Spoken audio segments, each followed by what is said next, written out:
Tonight, Alberta's new direction. Hope is on the way. A government that will be obsessed with job creation. Jason Kenney sets his sights on Ottawa, what it might mean for the rest of Canada. I'm sure they're probably thinking maybe I'll drop dead and they won't have to worry anymore. The long, tough road for Canadians who try to sue their doctors. Why fewer and fewer people are winning those fights. Municipalities are by and large being shut out. And cities ask, where is the money from legalized pot? Turns out, if they can't get it from the province, they might get it from you. This is The National.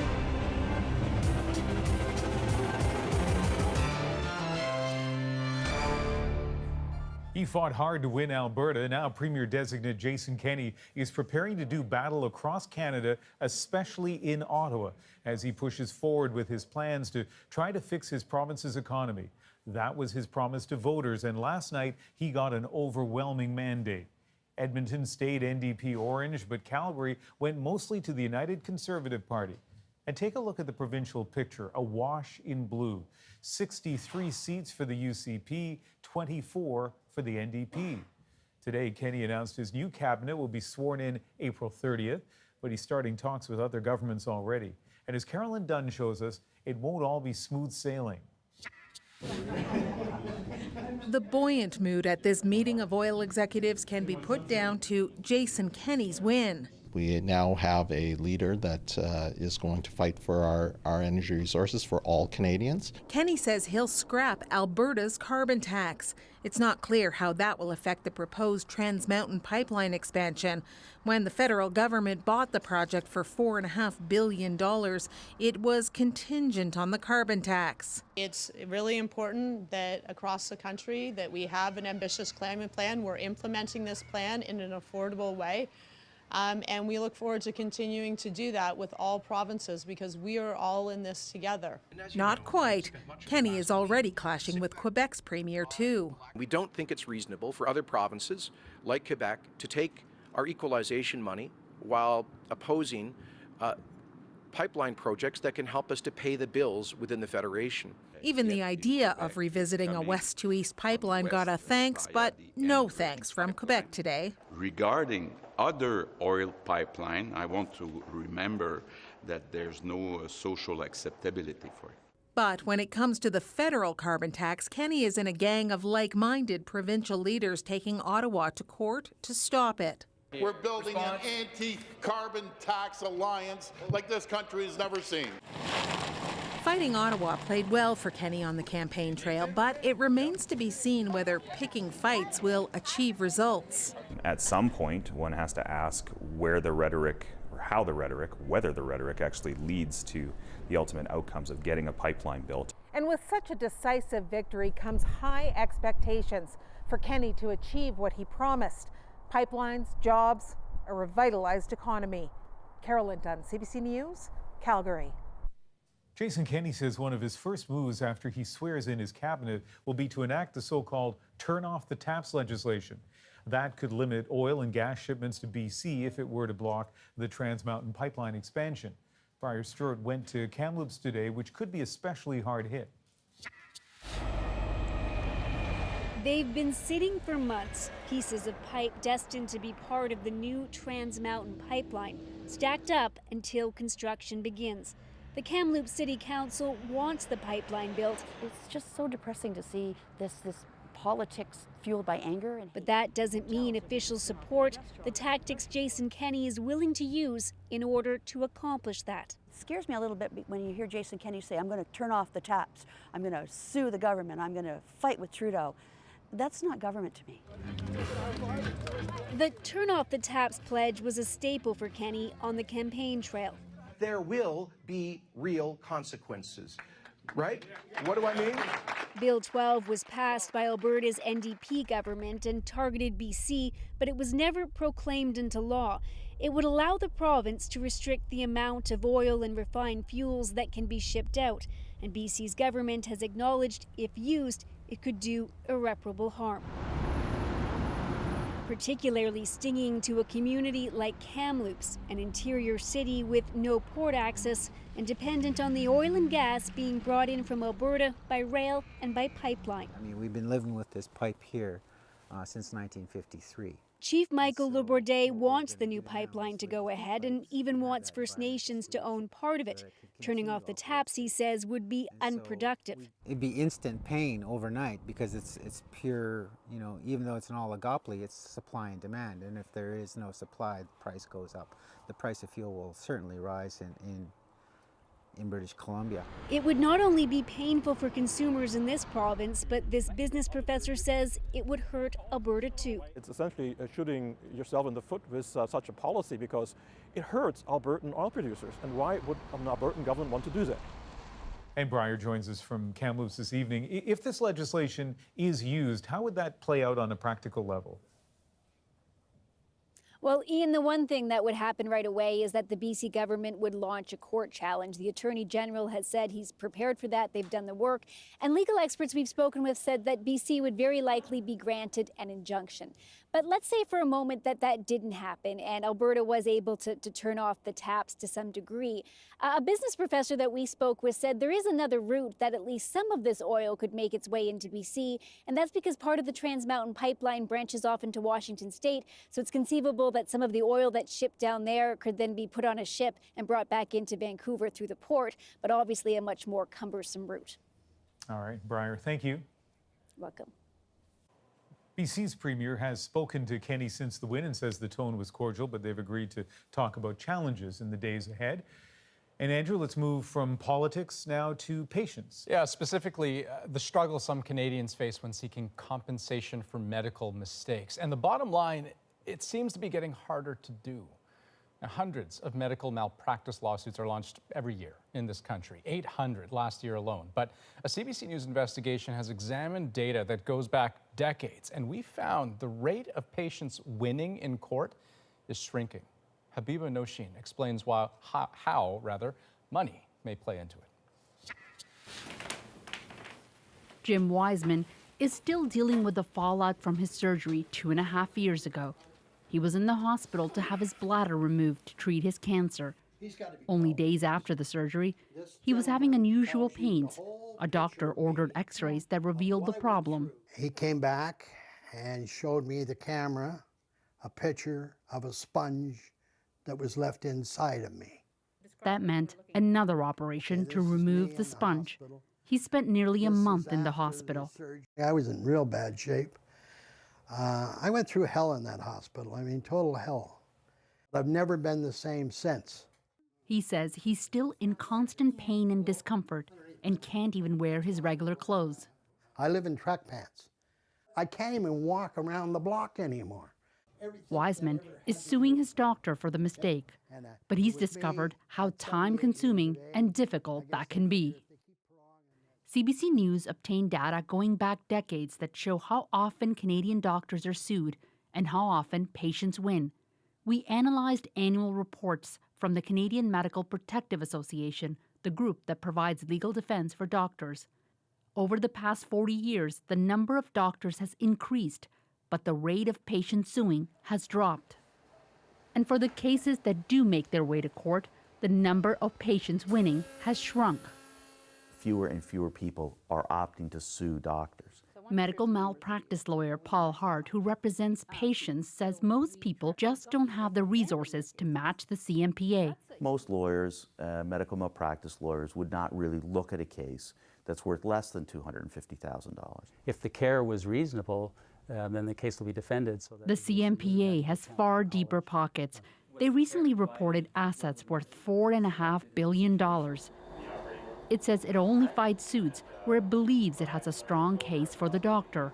So the Canadian Medical Protective Association is not going to advance an unethical defense. We will only defend the defensible. These are all the pages from the hospital from... Jim Wiseman's suit has dragged on for 2.5 years. He says he worries the CMPA is using its resources to wait him out. Do you think this will resolve in your lifetime? I'm hoping it will. I'm sure they're probably thinking maybe I'll drop dead and they won't have to worry anymore. So Habiba, I mean, clearly he's upset with the situation, but what about the organization that defends doctors? I mean, do they have anything particular to say about his case? So Dr. Bell, who speaks for the CMPA, said he couldn't talk about the specifics of the case, but he did say that a sponge being left in a patient is what he calls a never event. In other words, something that really should never happen, and compensation would be appropriate in such a case. And tell me more about the organization itself. I mean, you mentioned assets in the billions of dollars. I mean, where are they getting their money from?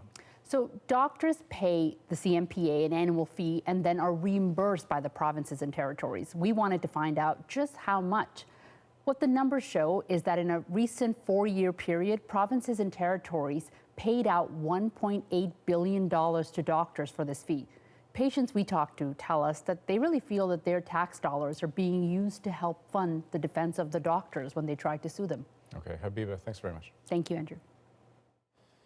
In France, the fate of the Notre Dame Cathedral continues to dominate conversations. The president held meetings about reconstruction today, while the prime minister announced there'd be an international call for architects to redesign the new spire. But don't expect progress to be quick. Investigators still don't really know the extent of the damage from Monday's fire. They haven't even really been able to explore inside to get a good look from the ground level. And you can see why from up here. With the wooden roof burnt out and the remaining structure weakened, there are concerns that the walls may no longer be enough to support the rest of the frame. Even the scaffolding for the restoration that was already underway, it has to be carefully removed piece by piece.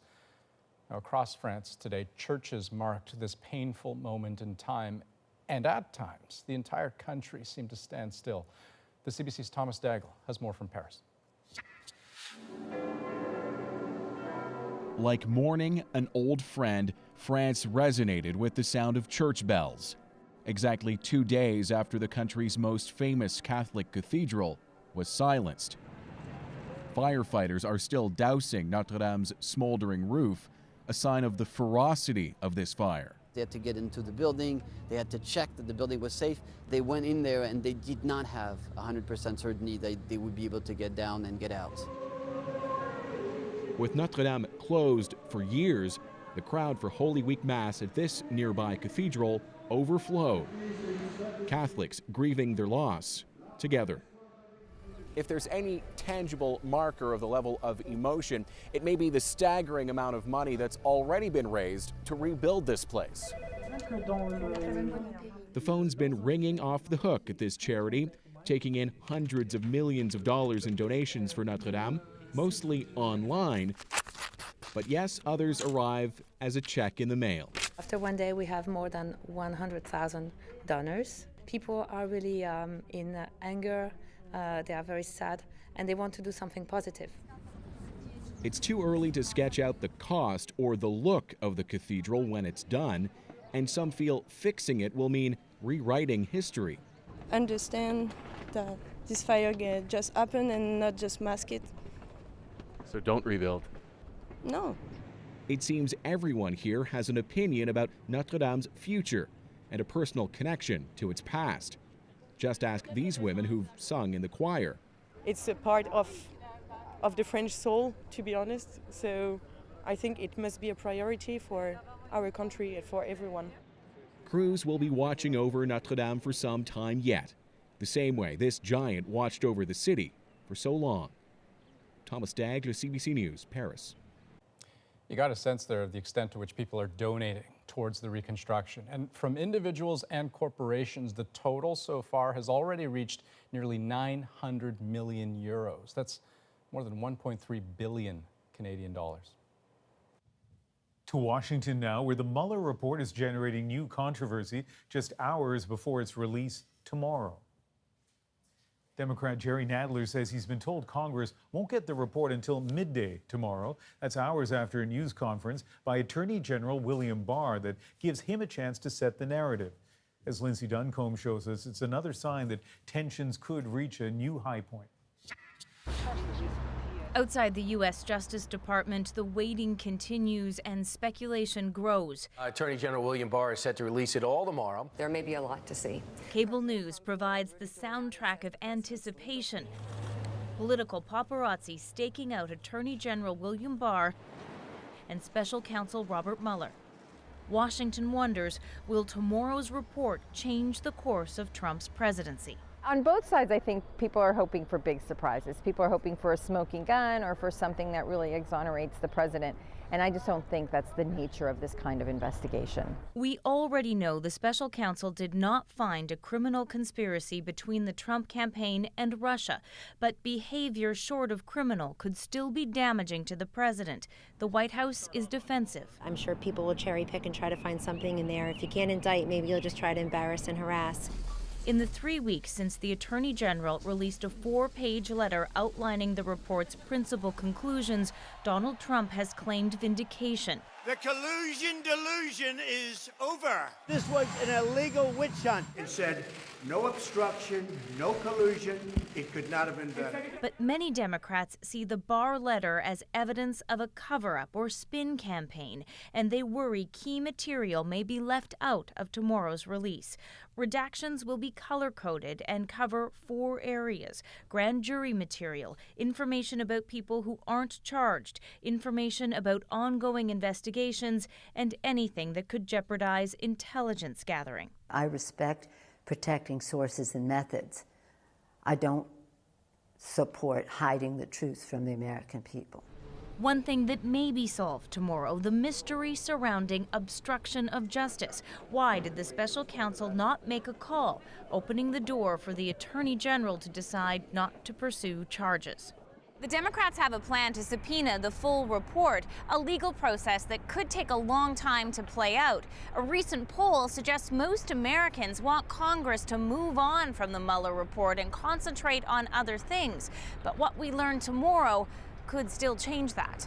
Lindsay Duncombe, CBC News, Washington. And when the Mueller report is finally public, you'll be able to read it online, but publishers are still betting they can make a buck with a book. Skyhorse Publishing plans to turn it around in 7 days and just hike the first printing to 200,000 units.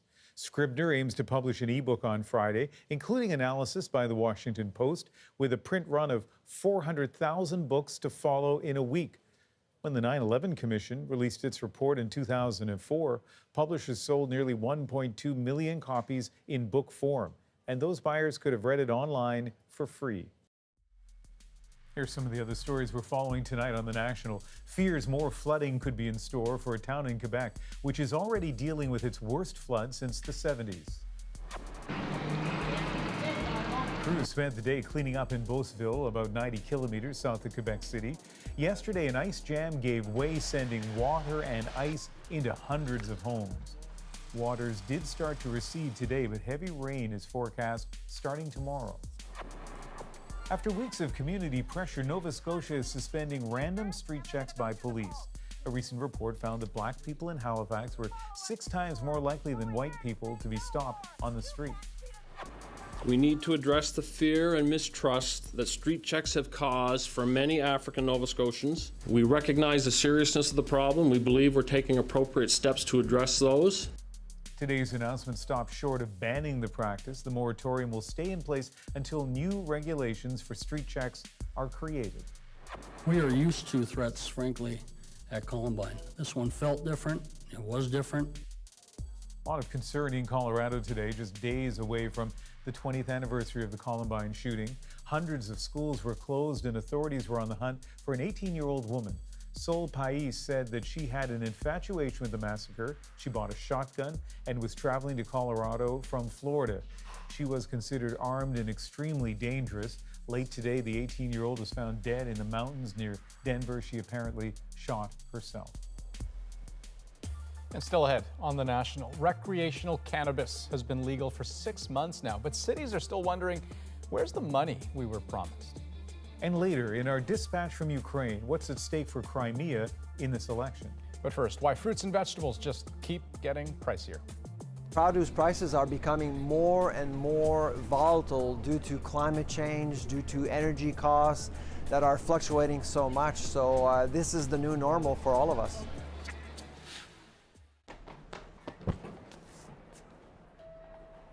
I know you want me, you know I want you. I know you want me, you know I want you.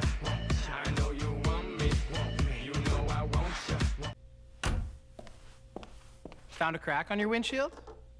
With Speedy Glass, getting it fixed is quick and easy. Thanks to our online booking system, all you have to do is choose the location, date, and time that suits you best. It's that easy. And if you have insurance, we'll contact your provider and take care of everything for you. For peace of mind that comes with a lifetime warranty, visit us in person or online at speedyglass.ca today. Pets are the best, but vet bills are the worst. Thankfully, Fairstone offers emergency loans whenever you need them. What? Sprinkles broke up with Rufus for Ruffles.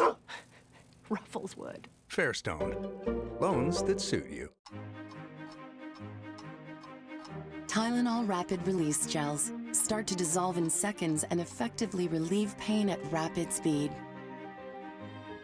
Tylenol. Rapid release, rapid relief. We tackle a lot of tough jobs for our customers, and we use 30 seconds. For roofs, siding, decks, patios, lawn furniture, nothing works like 30 seconds outdoor cleaner. Use what the pros.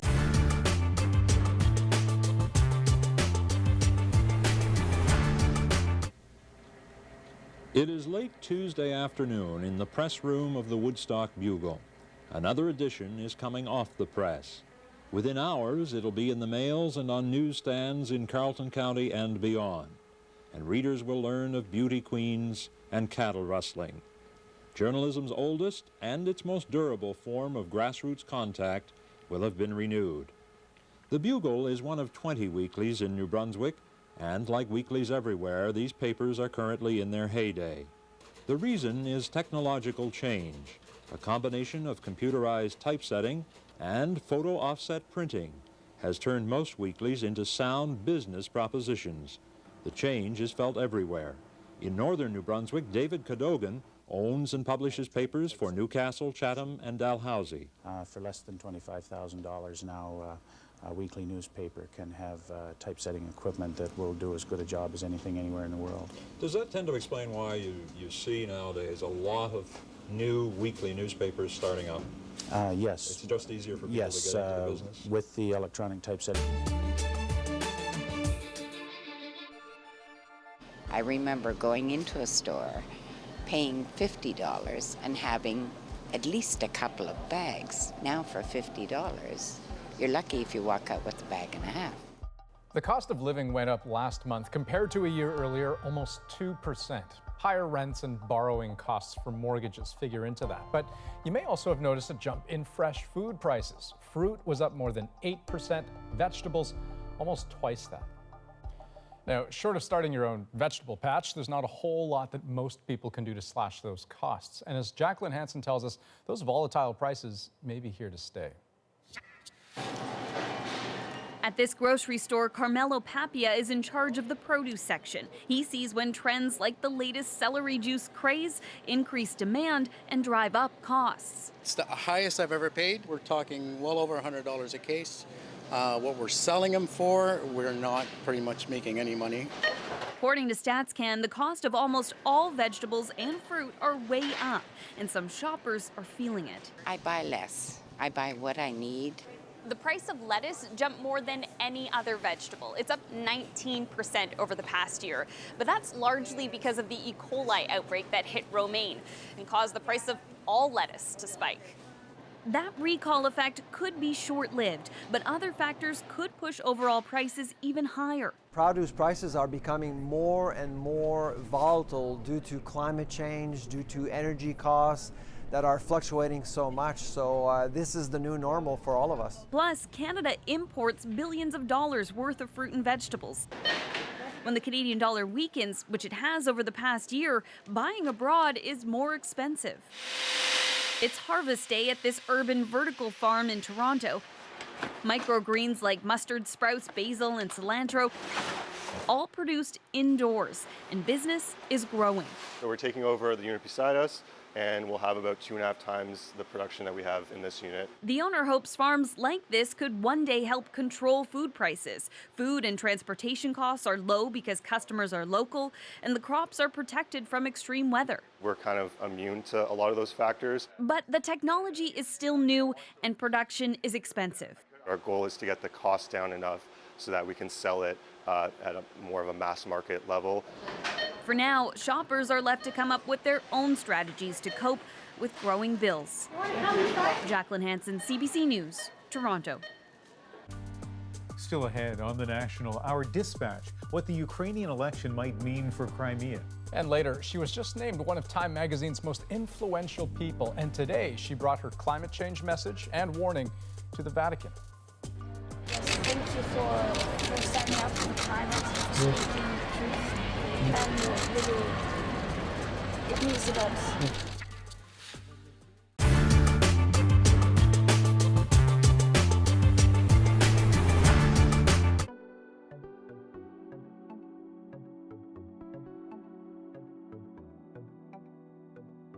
My name is Jordan Bennett. I'm Mi'kmaq from Damcook, now known as Newfoundland. And I'm a visual artist. I work in a lot of mediums, including painting, sculpting, performance, and traditional Indigenous tattoo revival. So a lot of times I create a work and I might think that it might look great as a painting, and then the next thing you know, I'm doing it as a sculpture or I'm doing it as a performance. I usually let the idea kind of do whatever it needs to do. So I have a couple pieces in the exhibition at the Winnipeg Art Gallery as part of an Insurgence Resurgence. One of the pieces is a collaboration with fellow artist, Indigenous artist Dee Barcy, and we created each a painted mural element that exists in two places. One on a building on Broadway in Winnipeg, and the other version of it is a reproduction of that piece, which is on the outside of the Winnipeg Art Gallery. A lot of the quill work that I'm referencing, I really enjoy putting them in the public view. Taking them out of a museum context, which is a lot of times where we see a lot of these pieces now.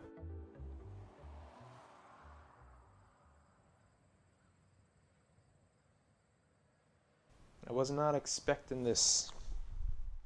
I did not expect to walk into the room and see this piece.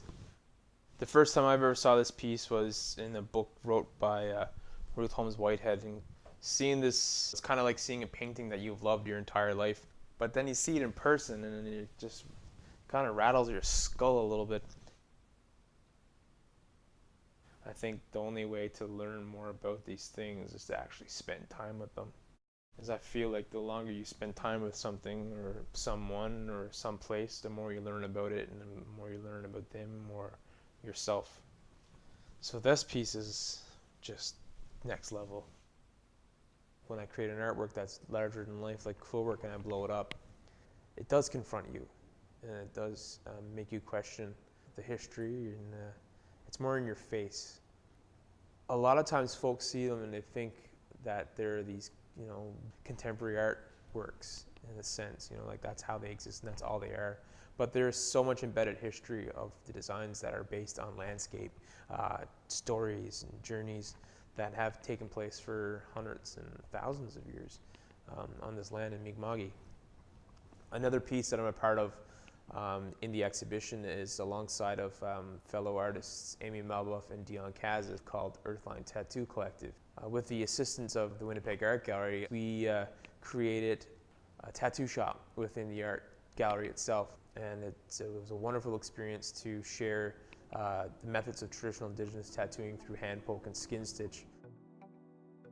I think that the work that I'm trying to do is a way of continuing, and also a way of paying homage and honor to the artists and artisans that came before and allowed these forms to exist in the world, like they created them.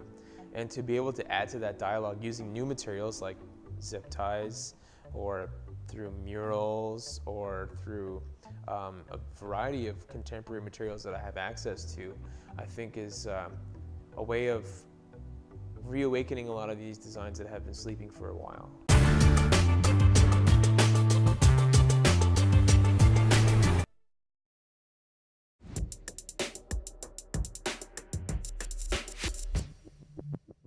There is no audio on the security video, but as a Ukrainian military spy reaches his parked car, the explosion speaks for itself. The spy survived, and his close call was made public today after authorities arrested and questioned what they called a Russian hit squad. Standing up to Russia is a dominant issue as Ukrainians elect their president. The second round of voting is Sunday. Challenger Volodymyr Zelensky, a popular comedian, won the first round. This serviceman says his president must be, above all, a commander-in-chief. It's been 5 years since Russia seized Crimea from Ukraine, and the wounds are still fresh. Chris Brown met a Crimean family now living in exile. Tonight's dispatch from Ukraine shows us what they lost. The future of Crimea looms over Ukraine's presidential election. And here is where many Crimeans come to talk about it. It's a Crimean restaurant serving up traditional food and music of the Tatar people who trace their origins to Crimea. But we're not in Crimea. This restaurant relocated to Ukraine's capital, Kiev, 5 years ago after Russia took over the peninsula. The Mokreniaks haven't seen their home since. It's just too dangerous to go back. We want to come to Crimea, but we can't. Sergei is an ethnic Russian born in Crimea. His wife, Almaz, is an ethnic Tatar who claims resisting Russian occupation is in her DNA. Это генетическая память. Это из последних ярких, страшных событий моего народа. И депортировали моих бабушек и дедушек. Россия в свое время.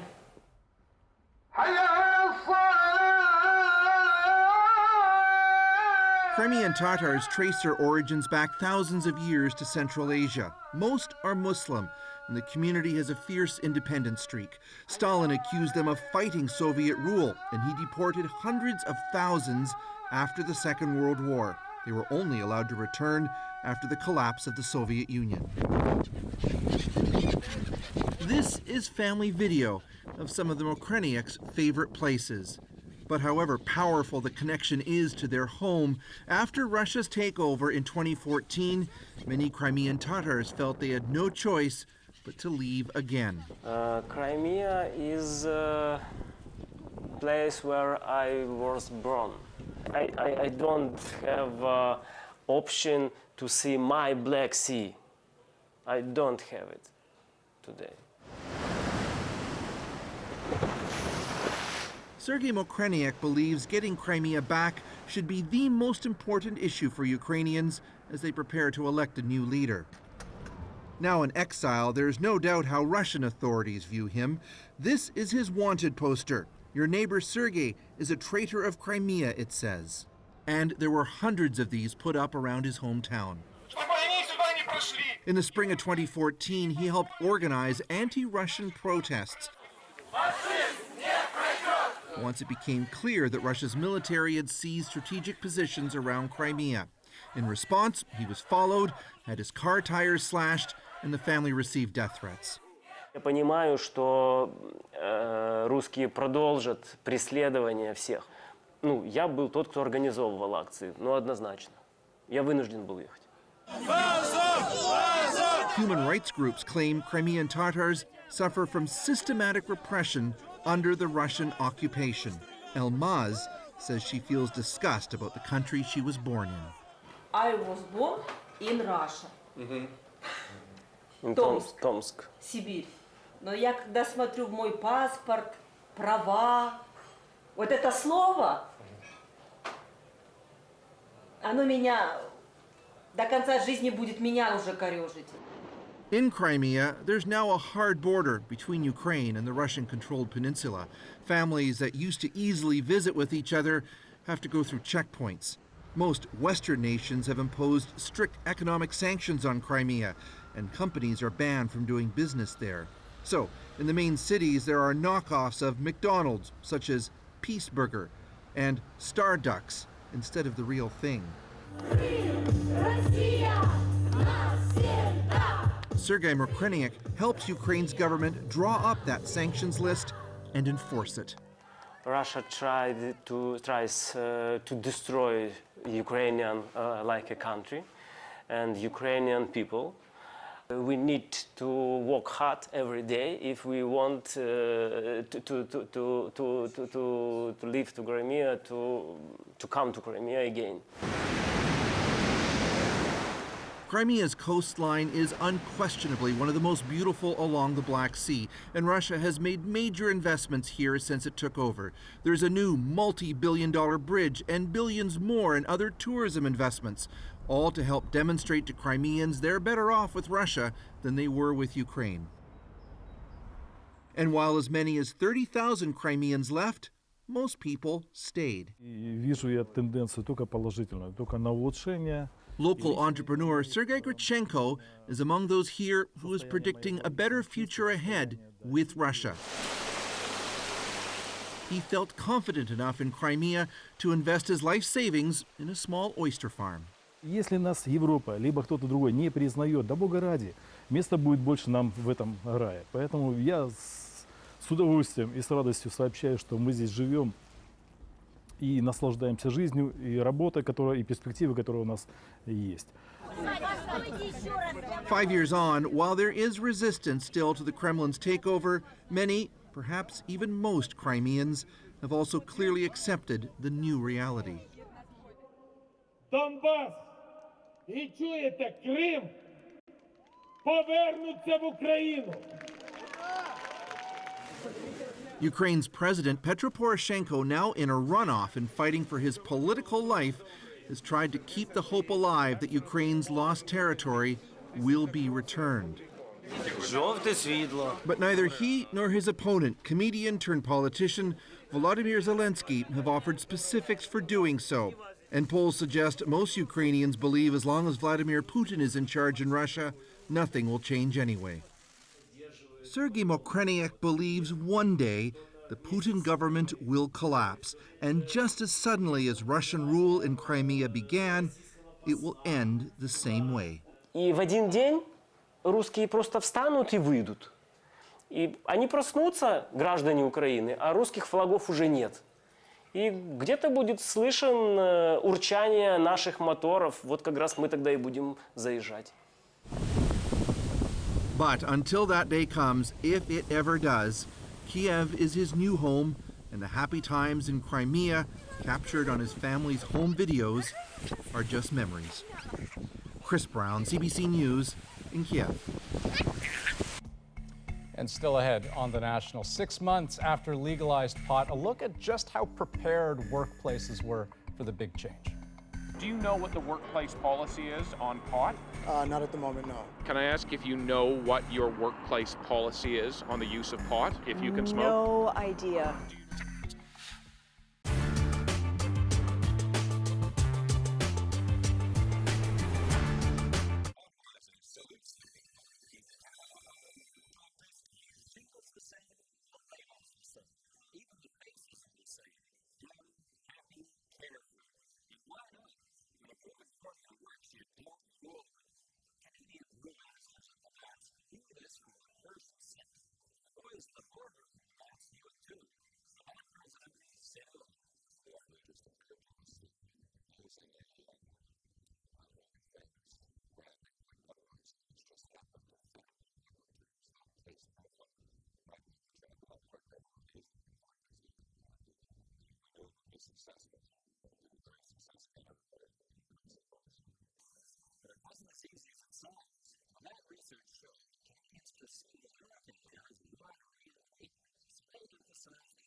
German tourists veered off the road and rolled down a steep hillside, hitting at least one home.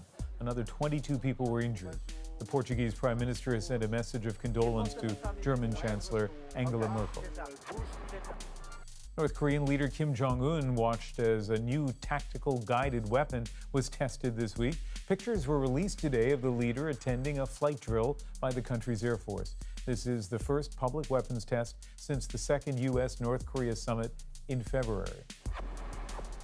And the rental company Car2Go has suspended services in Chicago after about 100 Mercedes went missing. The service uses a smartphone app for users to unlock and rent cars for short periods of time.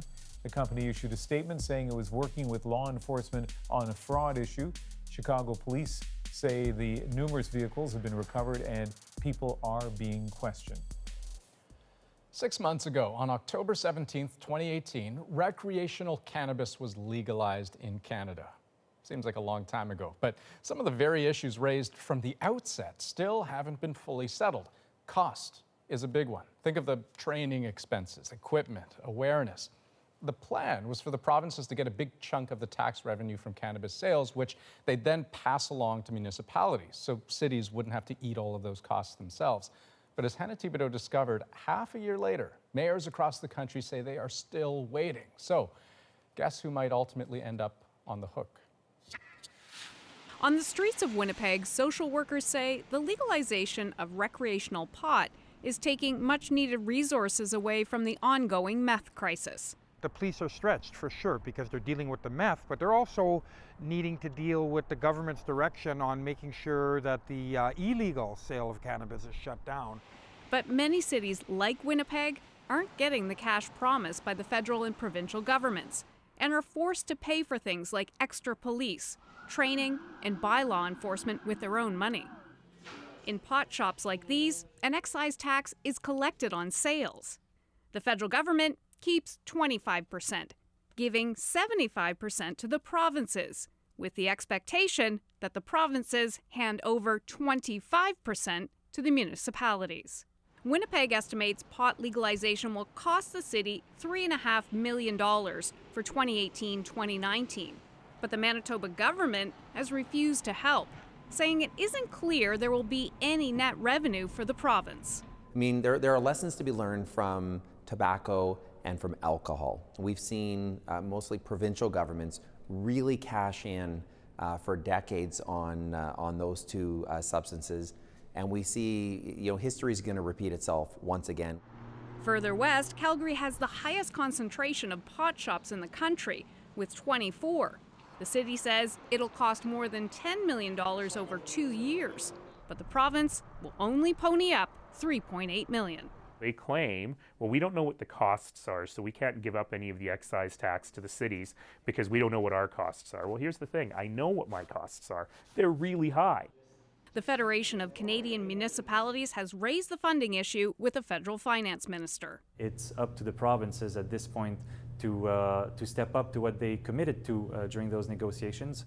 Municipalities say without more money, legalization of pot will have side effects, including increased property taxes. Hannah Thibodeau, CBC News, Ottawa. Now, another aspect of legalization is how to deal with cannabis on the job. Our David Common looked into that challenge back in the fall, but considering how it's still a tricky issue for government and employers, it's worth a second look. Who knew legal pot would lead to more confused people? And that confusion, well, it reigns high at work. Do you know what the workplace policy is on pot? Not at the moment, no. Can I ask if you know what your workplace policy is on the use of pot, if you can smoke? No idea. Do you know if your work has a policy? I think they do. But you just don't know what it is? No. Even the police are inconsistent.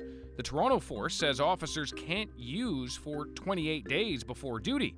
Calgary's service says they can't at all, ever. While the OPP in Ontario say 24 hours from getting high to going on calls, it's just fine. Are they allowed to smoke a joint before they come into work? What do you think the answer to that would be? Absolutely not. This session is full of HR managers from grocery and retail chains trying to figure out just what their policy should be and how to enforce it. Your supervisors, do they have any idea what they're looking for? Randy Dignard is the instructor. So play this out for me. I'm the employee, you're the employer, and you suspect I'm high. Maybe I'm in a safety-sensitive job. You're concerned about me. What do? First thing is I have to investigate, and I'm looking at these key factors. I'm looking at the way you're dressed. I'm looking at the way your speech is. Yeah. I'm looking at your eyes, right? And if I'm sitting there going, you know what, I think you're impaired, then you see that the police doing the one-legged walk, the thing there. I might go to that route there, right? And can you, as an employer, actually ask an employee to do that without any legal problem? Yes. No? I have a right as an employer to determine whether you're safe to work. That's also true at safety-sensitive jobs. Those who drive to sales calls or work with machinery. Yeah, don't start your day with a joint. It comes down to common sense for these scaffolding workers, but recognizing impairment of any kind is a bit more complex for their bosses. How do you approach employees about whether or not they are a recreational cannabis user? You can't just come out and ask, do you use cannabis? It doesn't work that way. Charles Maynard runs Armor Equipment. A year before legalization, he started asking how to train his workers, but there wasn't much info available then. Employees do not have the right to use, possess, sell, or be impaired by it in the workplace.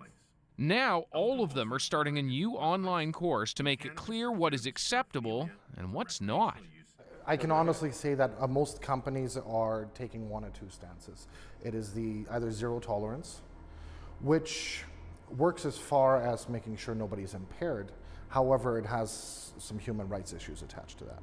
And the second stance is we'll wait and see what happens and kind of follow the leaders. That can end you in hot water really quick as well.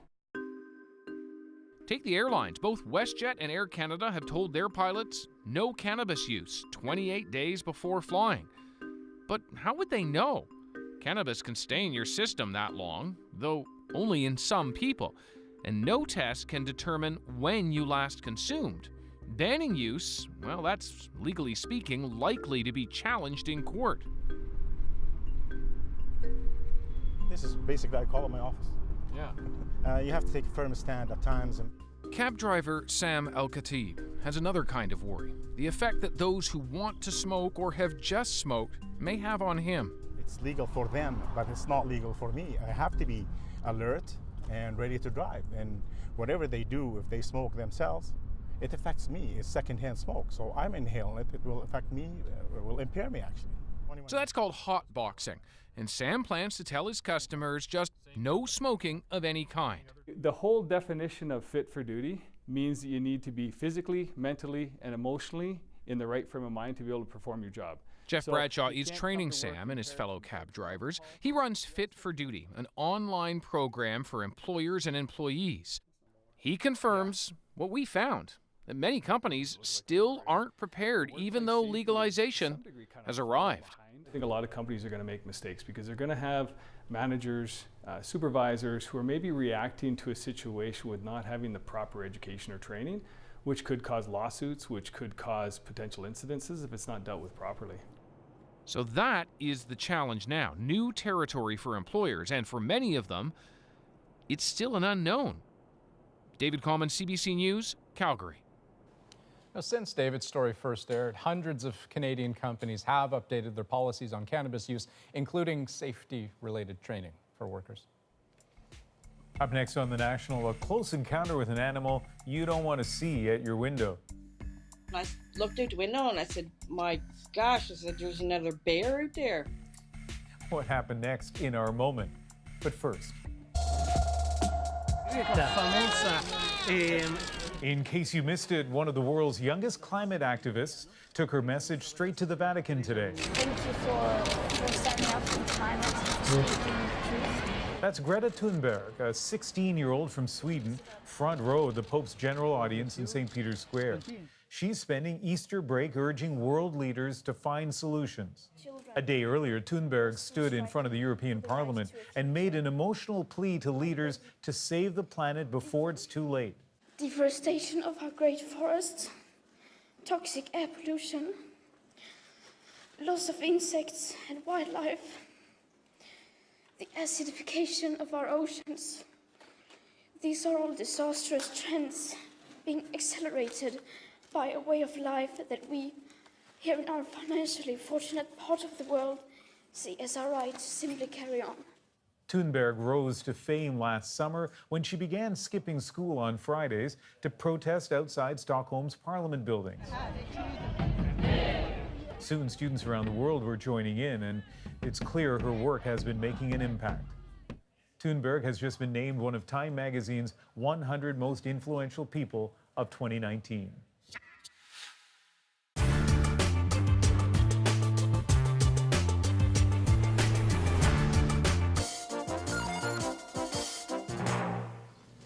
A couple of swallies and a good scoff. In Newfoundland, it means having a couple of drinks and a really good meal. If you're from another part of Canada, though, you might not know that, unless you had a copy of the new Newfoundland Dictionary. As Barbara Yappi reports, it's a helpful and a loving guide to Canada's most colorful English. Steal your tooth like come with your ass. Doesn't think wine the side of day, you. Newfoundland English. It's a variety of dialects. Sometimes a delight and a dilemma. Fun to listen to, but hard to understand. Now there's help. The Dictionary of Newfoundland English. These English professors have spent the past 20 years gathering old Newfoundland words for their dictionary. They researched books and magazines and stories and songs. There are thousands of entries in the dictionary. Entries like nunny fudger. A good many Newfoundlanders might know what a nunny fudger is. It's a ninny. But who else would? George Story says there's a reason why Newfoundland speech is just a little different.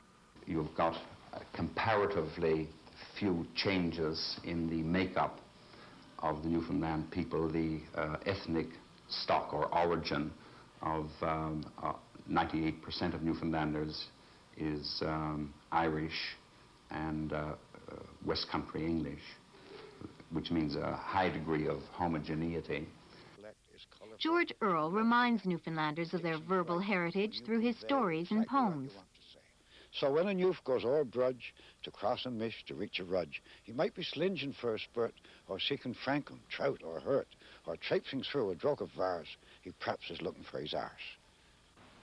3,000 Newfoundland dictionaries were unloaded here recently, and even at $45 a copy, it looks like they'll be going fast. The response by the public has been nothing short of fantastic. It's the best thing since John Cabot, and we have sold in advance 65% of the 3,000. If you want to buy a dictionary and are living outside the province, you may have a tough time finding one. Very few copies went to the other provinces. Apparently, the publisher had a hard time convincing booksellers on the mainland that anyone would want to buy a dictionary of Newfoundland English.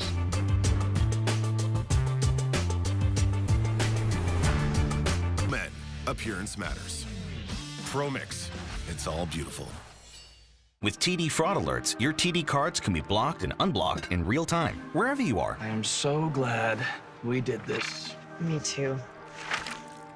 Some caviar? Why not? To us. Restaurant Riviera? Huh. No. With TD Fraud Alerts, you're in control. That's what confidence feels like. TD, ready for you. Wow, we actually have some free time. Nice. We've got to get these tires changed. No appointment tire service. Wow, that's tight. Wow. Oh my gosh. So we're ready when you are. Mr. Lube. Horses are what makes us warriors today. Calgary, are you ready to witness the most extreme sport in all of the North American continent? Show up and cross that finish line for the people back home of Siksika. Hold him still!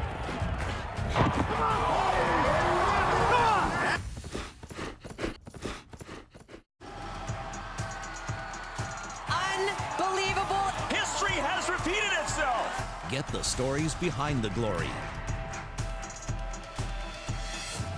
Watch, listen, stream, read CBC Sports. Your inbox needs more Canada. Get a weekly collection of fascinating stories, fun facts, and intriguing trivia with the CBC newsletter. Subscribe now and get the best of Canada. For the love of sport. People in Black Tickle, Labrador are used to seeing polar bears, but this year the experience for one couple at their remote cabin was a little too close for comfort. It all happened as Carrie Dyson and her husband were sitting down to breakfast. There were two polar bears outside. He managed to scare them off by revving up his snowmobile. Then another appeared. They frightened that one away too. But then a fourth bear, and it was aggressively curious. What the couple did then is our moment. I looked out the window and I said, my gosh, I said, there's another bear out there. And he just come along and we called over to the next house and we told him that it was another bear. This was number 4. And before we had a chance to do anything, he was right down almost on our doorstep. And like when we got to the door to look, he was staring us in the face, like through the glass in the door. He was too big to wrestle. My husband, like, he grabbed a gun and he stuck it out through. He lit the first shot off in the air and the bear didn't even budge. He didn't flinch. He didn't do anything. He was just staring at us. At this point, the bear was growling. He was snarly. He was hissing at us. He was just angry. I don't know how to put it. It was ugly. I was in the shack and I was looking around, just wondering, like, I mean, if he do come in, what am I going to do? Where am I going to run? He was hunting, and I think we was his food. I said aggressively curious. It sounds to me like he was a little bit more ornery than that, Andrew. And here's the dilemma. They didn't want to shoot the bear, and the nearest RCMP detachment is 100 kilometers away. Yeah, and so who do you call, right? So apparently the way this story ends is they called their neighbor, who proceeded to drive over in their snowmobile and then scare the bear away, which raises the question, how amazing a neighbor is that? I feel like if my neighbor called me and said, hey, there's a polar bear on my property, I would just say, sounds like you've got a big problem. Well, especially given how angry that polar bear was. They look so beautiful in those still pictures, but clearly they are very intimidating. This is true. That's the National to this April 17th. Have a good night. Keep those bears away. Good night.